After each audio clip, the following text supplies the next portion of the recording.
Hello and welcome to Issues, a podcast in which I, A.E. Stuvie, interview folks about their favorite single issue of any comic book ever.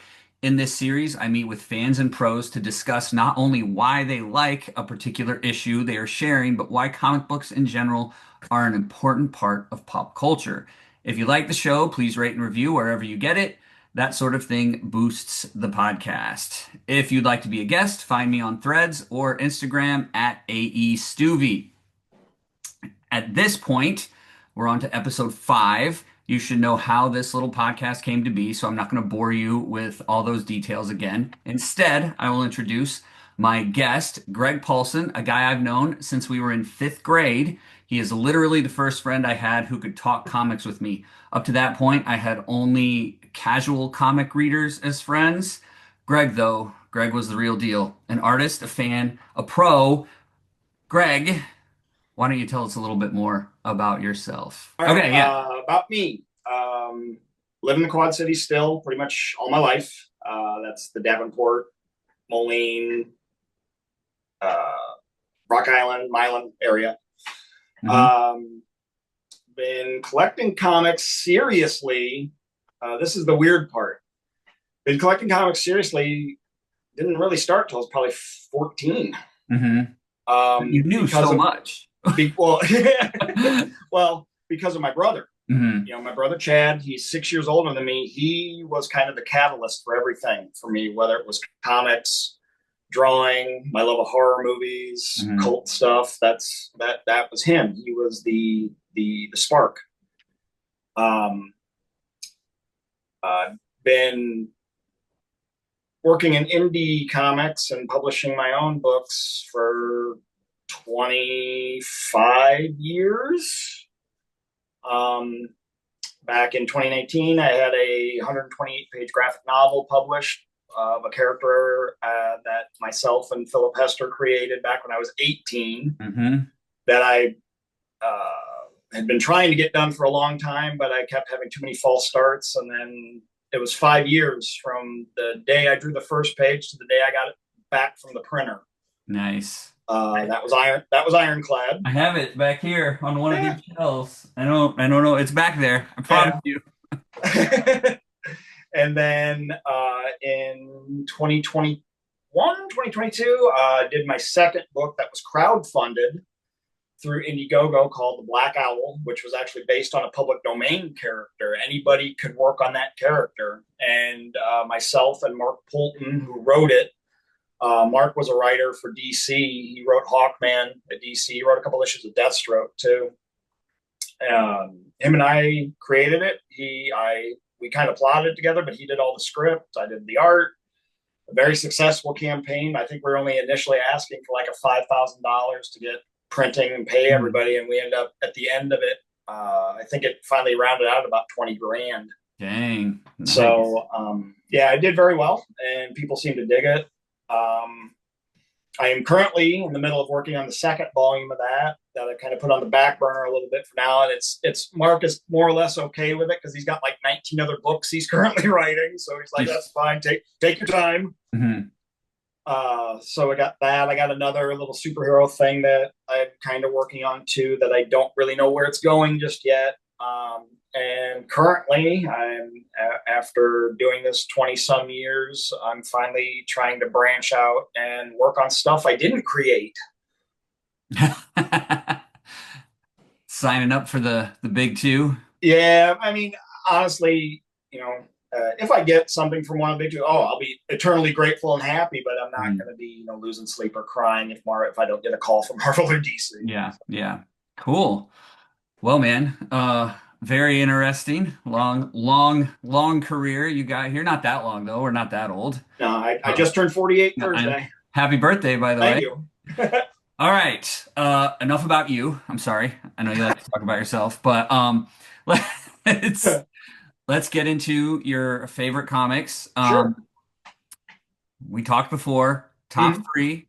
We're gonna do number three, number one, or I'm sorry. Oh my God. Strike that, reverse it. We're gonna do number three, number two, and then we're gonna spend a little bit more time with number one. Sure. So, without any further ado, what Okay. is your number three favorite single issue of any comic book ever? Number three for me, this was kind of a coin flip. But I'm going to put my number three, honestly, is X-Men 170 Mm, because that was a Catalyst book. Um, that was the first comic book Chad ever bought. really? Yes. 1983, he would have been what? Like He would have 14, been 12. 12? Okay. Um, and the funny part about it is the only reason he bought it was the cover. He saw the cover and he just thought the cover looked amazing. And That's if I remember right, it's Storm and Callisto fighting on the cover yep, with the whole Warlock thing. just like their heads. Yeah, Yeah, and they're it was just like a close up of their heads, and I think yeah. Callisto's got a knife or something. Hmm. And Chad said he goes, he still to this day, at the time, he had never seen anything like that on a comic book cover. You know, all the comic book covers, all these big bombastic superheroes type stuff. Hmm. He never seen anything with that kind of intensity, Hmm. and it I'm just looking stuck at it out to right him. now. So I wanted to see it. I Hmm. wanted to see what it was about. I remember after he was finally done reading it, and I was 6. So I remember just reading it, just constantly flipping through that book. I just one page after the other, bang, bang, bang. And that, I just remember it sticking with me. I believe, if I remember right, I think that was Paul Smith who drew that issue. Yep, I'm looking at Yeah, the I'm pretty sure Marvel that was during Paul database. Smith's run, and his run on X-Men it wasn't pretty brief, but damn if he didn't make an impression. Right? Oh, And so his for the longest time, for me anyway, his version of Wolverine was next to Burns.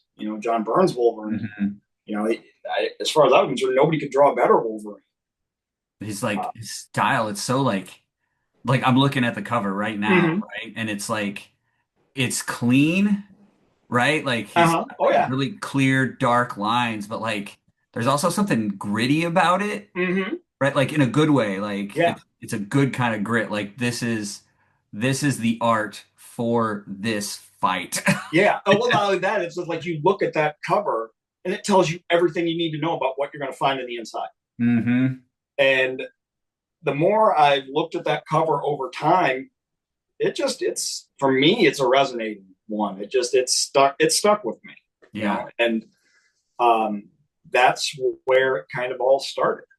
So, okay, so the cover, the art, Mm-hmm. right? Great. Yes, I'm Yeah. 100% with you. But was there something about the story too? I mean, You know what's weird? Not so much. I mean, the story was good, but here, I say that it's kind of funny. I mean, the story was good, but mhm. it wasn't anything. I hesitate to use this word, but it wasn't anything special. Don't It was a continue. don't say that. People really love Claremont. But I think that the book has stuck with me just because of the nostalgia of it. I Mhm. mean, it was a catalyst. It was what Mhm. made me want to seek out more comics. Mhm. Like, if a cover can look like that and give me that kind of emotion Yeah, just by looking at that cover, what else is out there? right. That's And so the story, honestly, it's not bad by any stretch of the imagination, but it's not all that memorable. It's just yeah. I think it's one of those things where it's more of a nostalgia Mhm. and type of thing why I love that book Yeah. And I don't think because there's anything wrong with that. I'm finding in my interviews, that that's a lot of these like top three that people are giving me. There's always at least one that's like, I don't exactly remember everything about it, but I can tell you it's what got me in, mm-hmm. and that's it's what opened the door, and for that it will always be an important piece of literature in my life, Oh and sure, yeah, absolutely, that's something, right? absolutely. Oh man. All right, anything else about Uncanny X-Men 170? No, I think I mean, as far as like I said, I'm sitting here right now, just kind of going in my head of that cover, and I almost can't get that cover out of my memory right now because it's still a powerful cover. And the It's funny brilliant. thing is, I think for a layman or somebody who maybe even a casual fan of Mhm. comics, they saw that cover like it's nice, but what's so special about it? Mhm. Well, I think it's one of those things where it's almost you kind of had to be there. I get that. Yeah. Right. And I don't know. I hate to get esoteric about this, right? But I think there are certain people that are drawn to comics um passionately, and I don't know what it is. I'm not a therapist. I don't know how brains work Yeah. exactly. Um, but like sometimes there's something that just like grabs you and you're hooked and Yeah. you can try to get away and like you didn't really get started for like 6 more years, Oh, sure. but they were there. They were in your life and they were always coming in because your brother was buying them and bringing them home and Yeah. And you that were was the looking main at reason them. I also wasn't buying them at the time. I didn't need to. He was bringing his home. Why do I need to? I don't need to double up on this. Right, right. And I can speak from experience that you knew so much more than anybody else I knew at when we were what fifth grade. That Fifth would have grade, been so we were 10. 10, right? Like you were very knowledgeable on comics. So, okay. So let's do a little bit of history. So, All right. you're 6 years old, you see this book, you're like, this stuff is awesome. Um, you don't really start buying your own until you're 12, 14. I was about 14. Yeah. Uh-huh. But you were reading your brothers this whole Yep. time. Yep. And then you get into it and you're in it, right? That's it. Yep. Done. Never stopping. I don't have that story. I stopped for a hot second when I was like 19 and tried to not be a nerd anymore. I failed miserably. Yeah. It was 6 of the worst months of my life. Yeah. Dressing up for my girlfriend to be cool.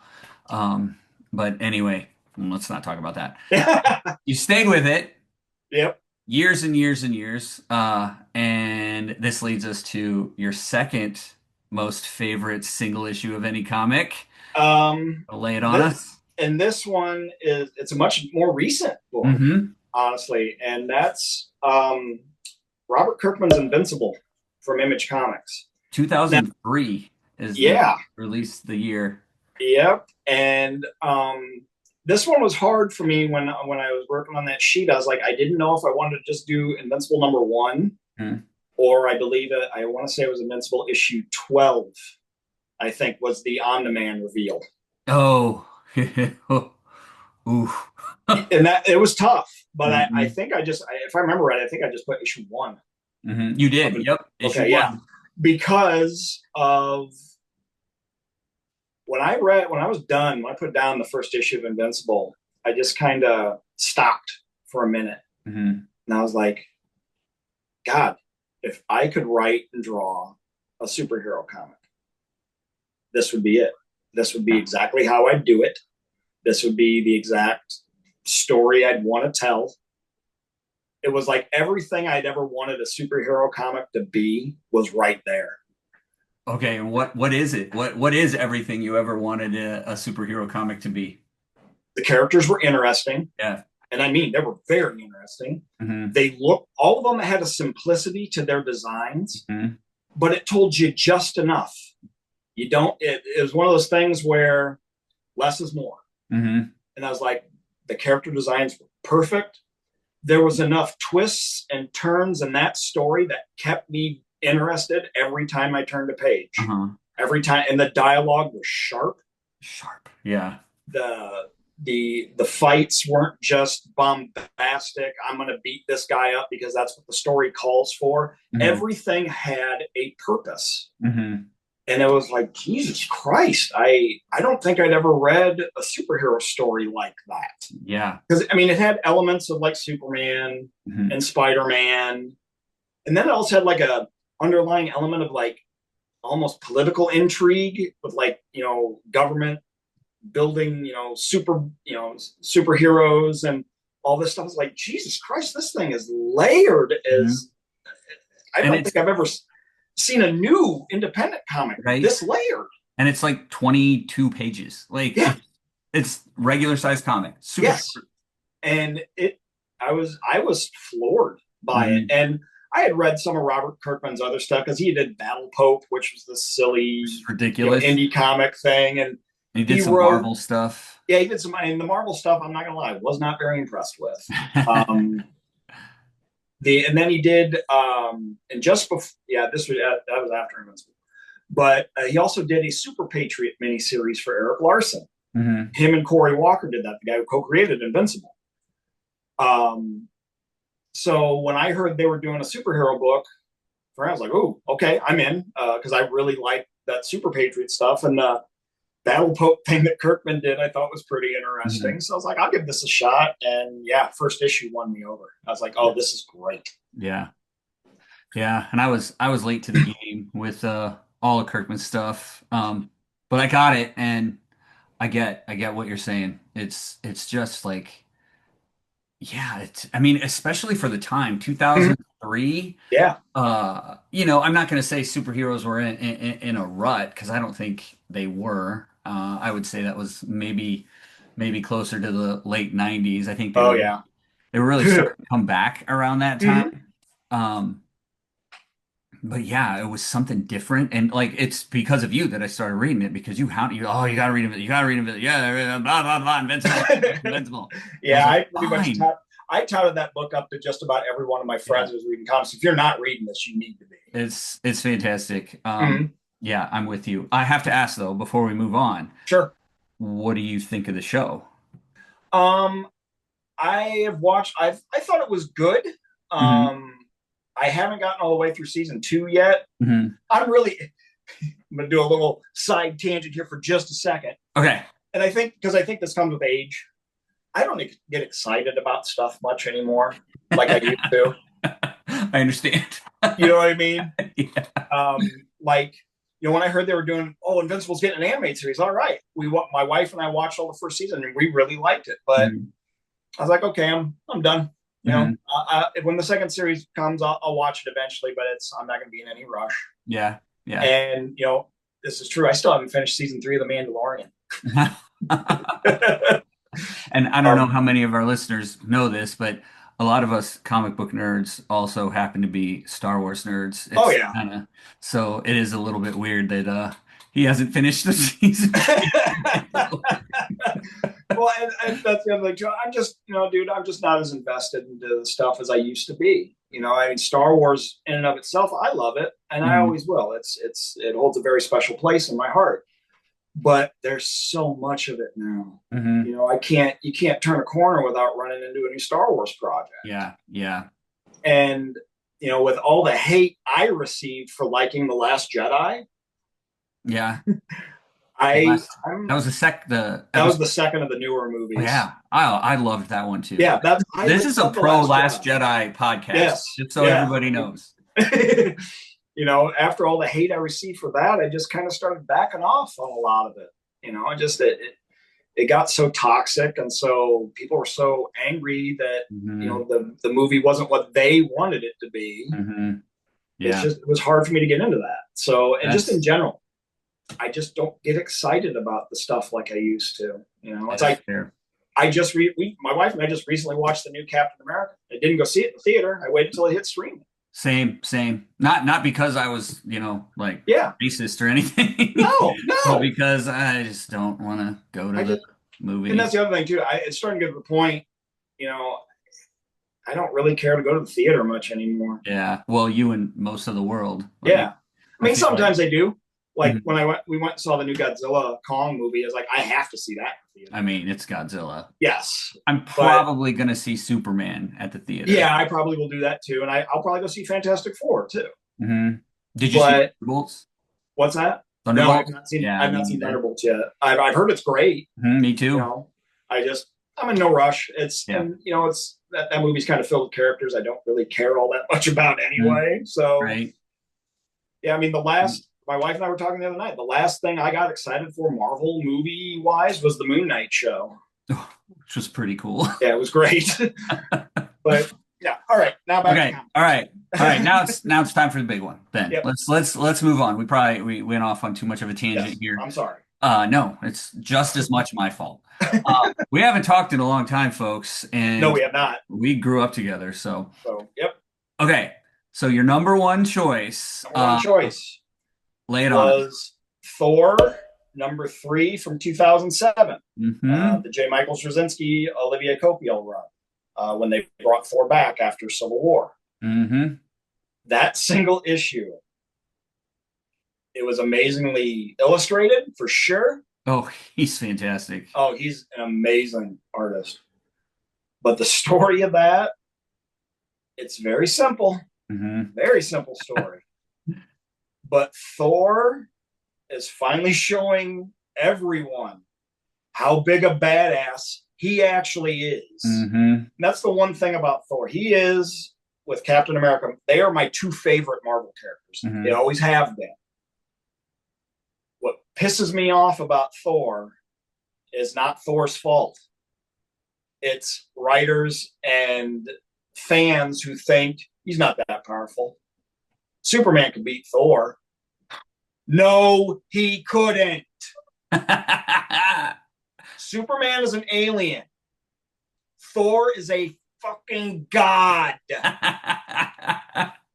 I he's the mean, god of thunder or not, God is still in that title. it's hard to argue with that. I get so many people, oh, Superman would be able to take Thor. No, he wouldn't. The fact they have artists and writers out there saying he can lift his hammer is even funnier to me. Greg's very passionate about Oh, Thor, you when it guys. comes to Thor, I am, and I also blame the MCU for this because they turned Thor into a joke.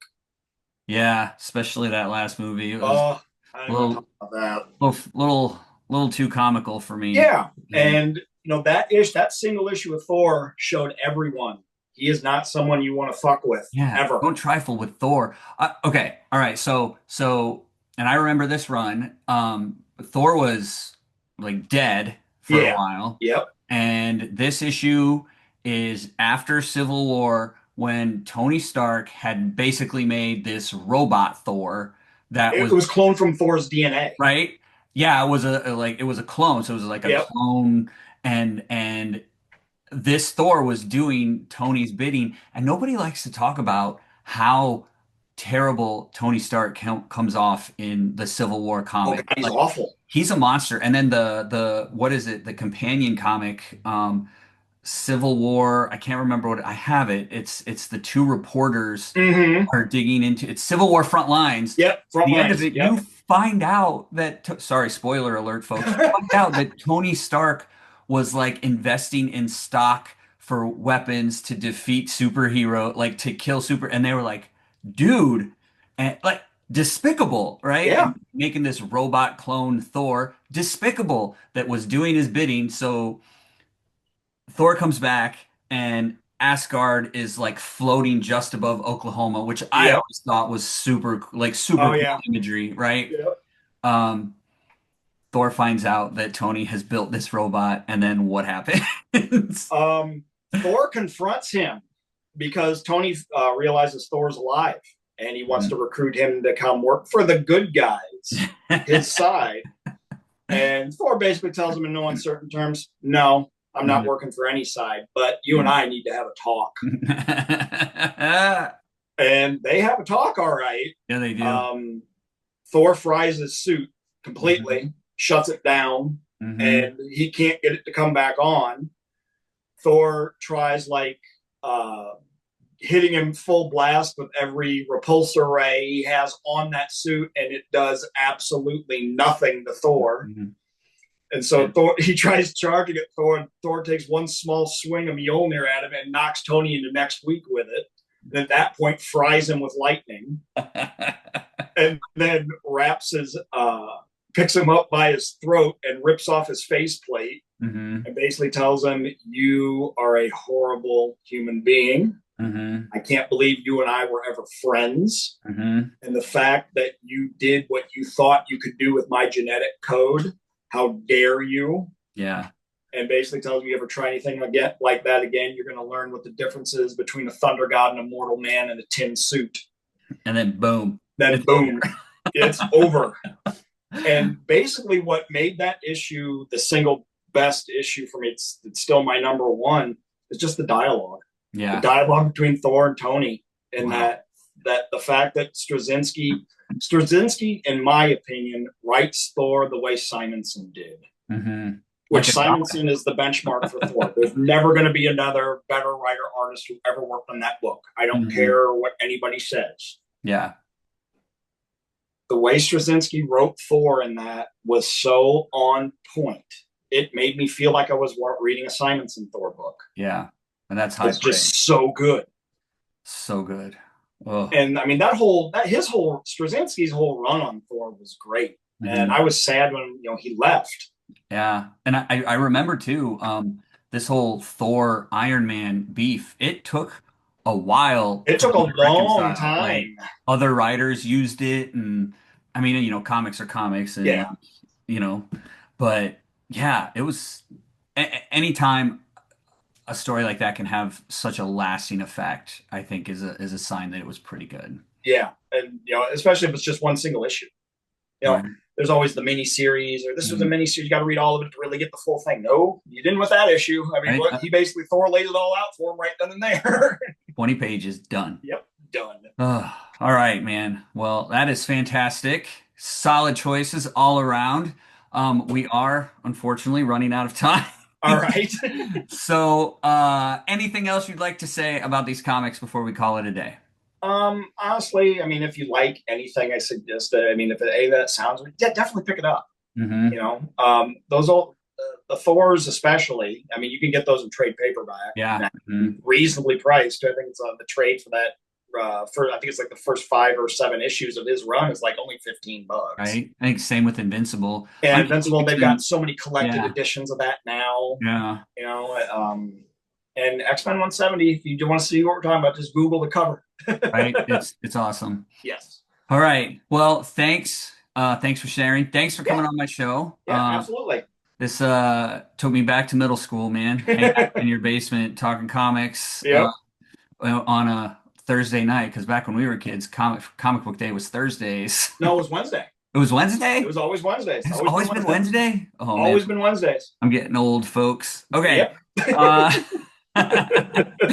anyway, I will include all the ways to get a hold of Greg in the show notes. So Yes. Please if do. you want to contact him, want to check out his art or whatever, we'll have everything there.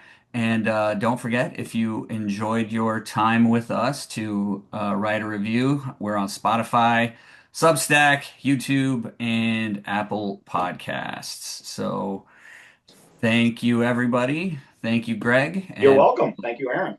we will see you all next time.